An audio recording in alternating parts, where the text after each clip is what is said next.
कैसे हैं बच्चों? मैं आपका विज्ञान अध्यापक बलजीत सिंह।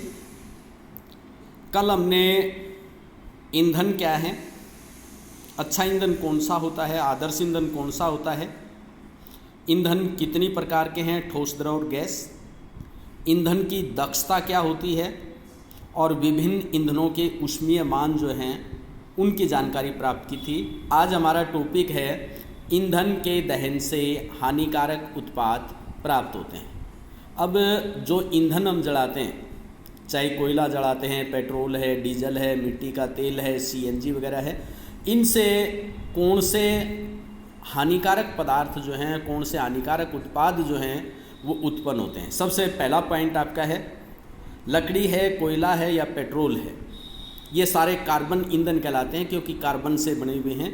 जब इनको जलाया जाता है तो कार्बन के बिना जले या अध जले कण जो हैं वो वायुमंडल के अंदर छोड़ते हैं, जिसके सूक्ष्म कण जो हैं वो काफ़ी खतरनाक प्रदूषण का काम करते हैं।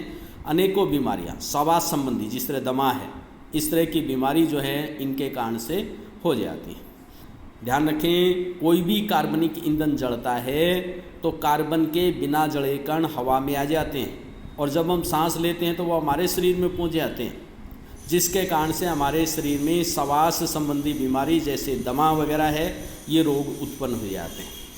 पुराने समय में घरों के अंदर लकड़ी जो है उसी का उपयोग घरेलू ईंधन के लिए किया जाता था, लेकिन आजकल सरकार ने सभी को गैस सिलेंडर दे दिए हैं एलपीजी के, और ये आसानी से उपलब्ध है।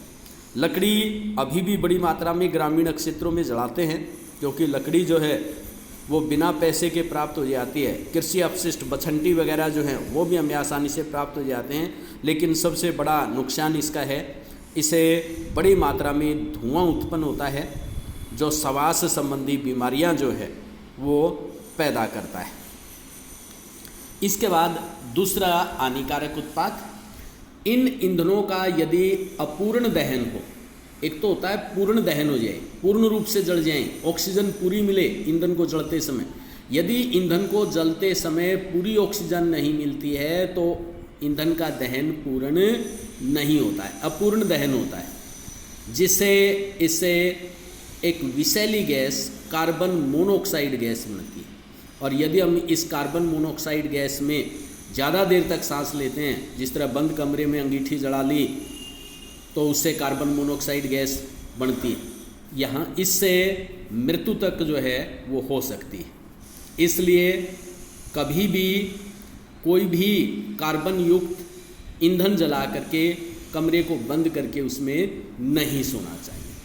तीसरे नंबर पे आइए, अधिकांश ईंधन जो हैं वो दहन से इससे carbon dioxide gas, CO2 gas निकलती है क्योंकि कार्बनिक ईंधन है, कार्बन से बने हैं, तो ऑक्सीजन के साथ पूरी मात्रा में जलेंगे तो कार्बन डाइऑक्साइड गैस बनेगी, और ये कार्बन डाइऑक्साइड गैस जो है विश्व उष्णन, ग्लोबल वार्मिंग का कारण बनती है, संसार का तापमान बढ़ाने का कारण बनती है। अब तापमान बढ़ेगा तो क्या होगा, जो ध्रुवों के ऊपर बर्फ़ पड़ी हुई है या पहाड़ों के ऊपर बड़े बड़े ग्लेशियर हैं बर्फ़ के, वो सारे पिघल जाएंगे और ये सारा पानी जो है बह करके समुद्रों के अंदर आ जाएगा। समुद्रों का जल स्तर जो है वो कई मीटर तक बढ़ सकता है, जिसके कारण समुद्रों के किनारे बसे हुए सारे शहर, जिस तरह मुंबई, कलकत्ता वगैरह हैं, वो पानी के अंदर डूब सकते हैं। तो ये विश्व उष्णन जो है वो खतरनाक प्रभाव पैदा करता है अधिक मात्रा में हम यदि कार्बनिक ईंधन जलाते हैं तो। चौथे नंबर पे आइए, कोयले और डीजल का जब हम दहन करते हैं तो एक दम गोटू गैस सल्फर डाइऑक्साइड, यहाँ पे नाम भी दिया आपके, कौन सी गैस निकलती है, सल्फर डाइऑक्साइड, ये गैस निकलती है। पेट्रोल वाले जो इंजन हम चलाते हैं इनसे नाइट्रोजन के ऑक्साइड, 3 तरह के ऑक्साइड आते हैं नाइट्रोजन के, वो बनते हैं। तो ये सल्फर के और जो नाइट्रोजन के ऑक्साइड हैं ये पानी के अंदर घुल करके अम्ल बनाते हैं, नाइट्रिक अम्ल है, सल्फ्यूरिक अम्ल है, ये बनाते हैं। और ये अम्ल जो हैं जब पहली बारिश होती है तो वर्षा के साथ ज़मीन के ऊपर आते हैं। इस प्रकार की बारिश जिसमें ये अम्ल घुले हुए हों उसको हम कहते हैं अम्ल वर्षा। और ये वर्षा जो है फसलों के लिए, भवनों के लिए, मिट्टी के लिए और जलीय जंतु उनके लिए काफ़ी खतरनाक होती है।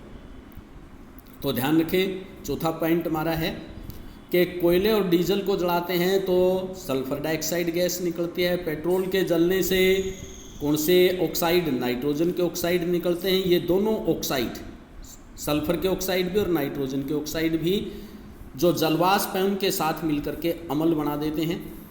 और जब पहली बारिश होती है तो ये अम्ल वर्षा के साथ आते हैं, इसको हम अम्ल वर्षा बोलते हैं, जो फसलों के लिए, भवनों के लिए, मिट्टी के लिए, जलीय जंतुओं के लिए काफ़ी खतरनाक होती है।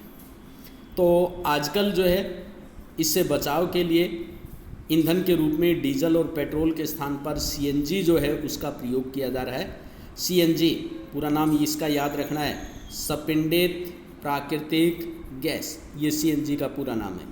एलपीजी का पूरा नाम द्रवित पेट्रोलियम गैस।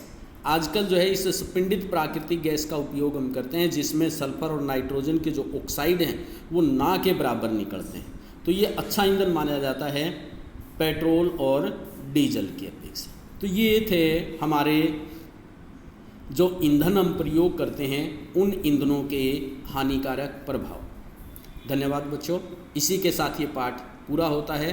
कल से इसके प्रश्न जो हैं वो आपको दिए जाएंगे।